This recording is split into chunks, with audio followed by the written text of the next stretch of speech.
Hi YouTubers, pardon me, Baker25 here. That's my CB type call sign. Ranger 1 if I'm on PMR. Just call me Steve, whatever. Call me what you like, as long as you don't call me late for tea. Right, this video, it's going to be about emergency communications in some sort of major event, whether it be, I don't know, you could be anywhere in the world watching this. Could be an erupting volcano, it could be an asteroid hit, aliens could have invaded, it could be forest fire, could be flood, tsunami, whatever. But working on the basis that the normal line of communications are down. Pick your phone up, it's dead, the electric's out. So, you know, you might need to communicate, you know, stuff you can communicate with. Firstly and foremostly, CB site. Get your CB on, start calling people, find out how they are, tell them where you are, you know, see if there's any emergency services there, you know, talk to each other, sort yourselves out, get a plan, you know, what you're going to do, or what we're going to do, you know, it could be me as well, of course. So your CB radio, that's the first thing. PMR, little PMR kit.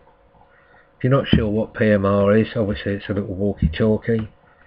Go onto eBay, type in PMR 446. That's what it's called in the UK. If you're anywhere else in the world, you might have to just type in PMR or walkie-talkie, whatever. These particular ones, hilltop to hilltop, you're probably looking at, I don't know.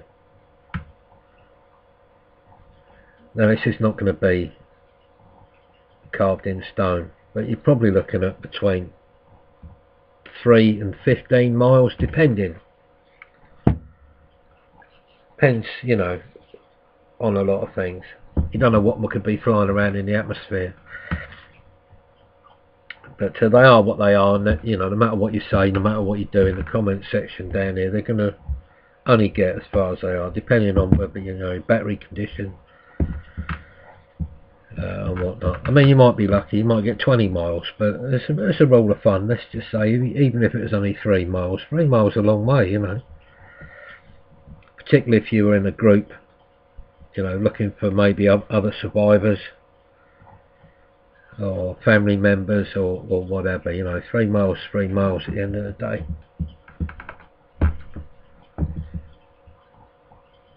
You can communicate with torches via Morse code, if you know Morse code. If you don't, you can learn, you know, how to send an SOS call, which is 3 dots, 3 dashes. You know, you turn your torch on. Some of them have like a little button you can press, you know.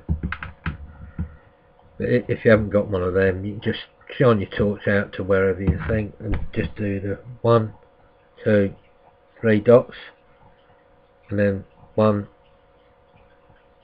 2, 3 dashes.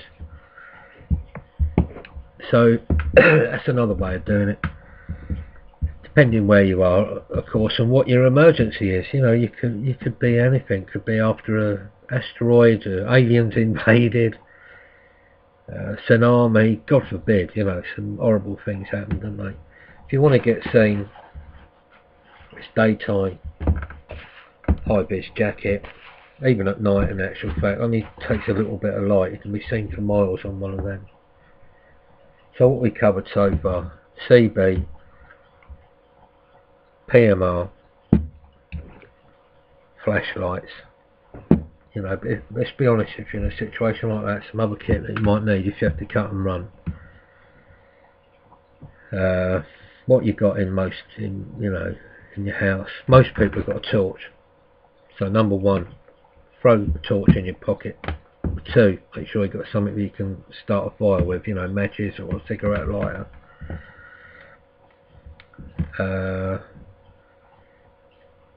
So we've got the torch, pair of binoculars, sharp knife or knives, compass, anything, you know. Depends how much time you got. If it's a quick thing, just go in your kitchen drawer, grab what you can, you know, Mars bars, you know, bottles of water, go.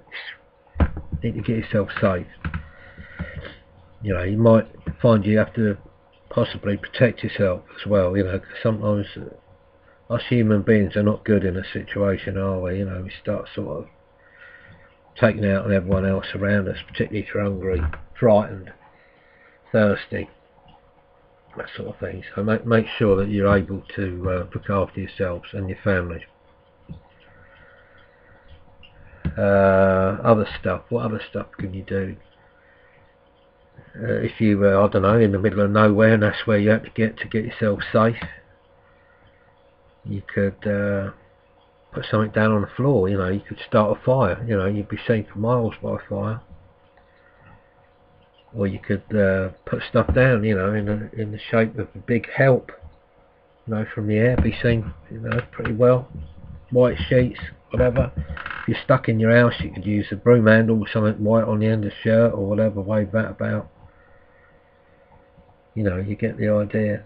So this is only like the part one. Pardon me, I want to do a little bit of research. One of my subscribers, Rab, thumbs up Rab, I know you're making yourself a new channel. He's going to do a channel, it's all about sort of survival, bushcraft, that sort of stuff. I'm not an expert on that, I won't pretend to be, but the communication stuff, it's always worth bearing in mind and have a plan. You know, might sound a little bit not theatrical, but a bit over the top, you know, to just say if your family lives, you know, within a small area, so if ever anything happens, you know, meet at mine or meet at yours, whatever. Because in something like that, family's always going to come first. That's all you're going to think about. You know, did they make it? Did they survive? Are they all right? You know, are they frightened? You know, if you don't organise nothing, you might be on the way over their house, they might be on the way over your house, and then, you know, you can pass 3-4 times, by which time you might be putting yourself in harm's way. Have a plan, basically, if you can. You know, don't go round your nan's house, go, man, you know, if we get invaded by aliens, we're going to meet at the top of that hill. You know, make it simple. The old people, tell them to stay where they are if they can, you'll go to them, and then you'll run away. And take all the stuff that you can to keep yourself safe. So, basic things, you know, a couple of walkie-talkies, a torch, box of matches, some food. You've got a good start. You know, in part 2 maybe cover it a little bit more. So there you go. Excuse me, it's only a quick one. Apologies I haven't had a video out for a couple of days, but builders have been in, hospital and horrendous. I've got more builders coming tomorrow. I've got a dentist, you know, try and get this teeth thing sorted out. That'd be nice, about to talk properly. So there you go. Just to wrap it up, thanks for watching.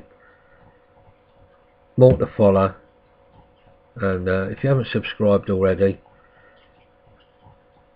you know, most of my videos, they've got a serious bit and they've got a stupid bit. So if you fancy a bit of a laugh, subscribe. You know, if I can make some of you smile now and again, brilliant. So anyway, take care till next time. Thanks for viewing. Subscribe. Laters.